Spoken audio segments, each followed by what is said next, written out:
Understanding points of interest to take a trade off of can be very confusing for new traders. And in this video, I'm going to share with you the trade I got into on USD CAD, and then I will also share with you the reason why I wanted price to come into that point of interest and what I was looking out to see. So the first thing I did was to understand where is the draw on liquidity. And my personal opinion right here, the overall draw on liquidity on USD CAD is resting at the high because we have a low resistance liquidity resting right here. So I was anticipating for retracement, and as you can see, price came to the downside, took liquidity from this low, and then we saw this huge expansion. And right here, we'll have a 4-hour high, 4-hour low, and then this low right here took liquidity, and then look what happened. We rallied above this high, broke above it, and closed above it. So the first thing I did was to derive my discount zone and my premium zone. And in order to do that, I basically was working from the overall low to the overall high that has been created. And right here, you can see this is my discount zone. Now, the second thing I did was to derive the last down close candle before an expansion that broke structure. And right here was the last down close candle. This was the last push to the downside before an expansion that broke this high and closed above it. So I marked this key level out, and I was waiting for price to mitigate this position, either mitigate the bodies of the candle or run the sell side liquidity. And then I want to see a 15 minutes break of structure.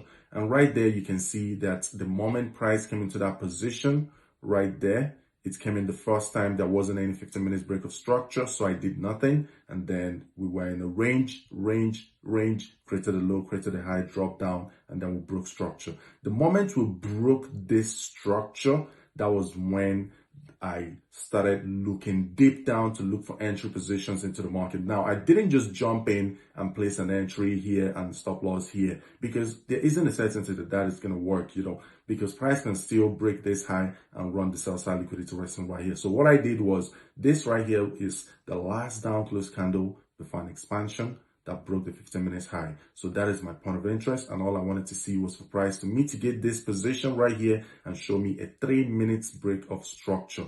Now we'll go to 3 minutes time frame, and right here you can see 3 minutes time frame. This is the point of interest. The moment price broke structure, came into that position, created a high, created a low, broke structure. The moment I saw this break of structure, I basically used the highs right here as my entry. That's what I did. In as much as I could have made it the stop loss a little bit smaller, but it's not all about having a small stop loss. It's all about being in a profitable trade.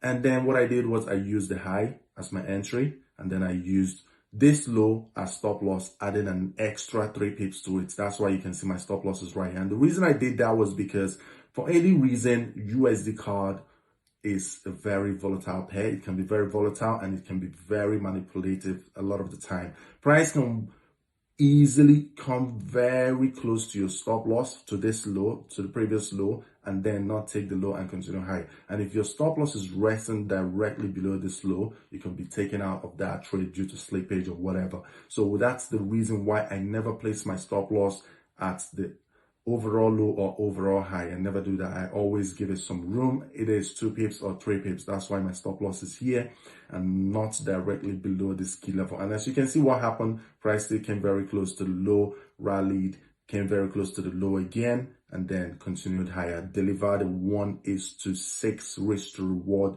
ratio. Now my exit position right here, why is that key level my exit position? Because this was the last move to the upside before it dropped that broke this low. So for any reason, let's say we're bearish for some reason, let's say we're bearish, this key level will be a key level to cause resistance and potentially send price to the downside. Now I'm still bullish on USD CAD. I still want to see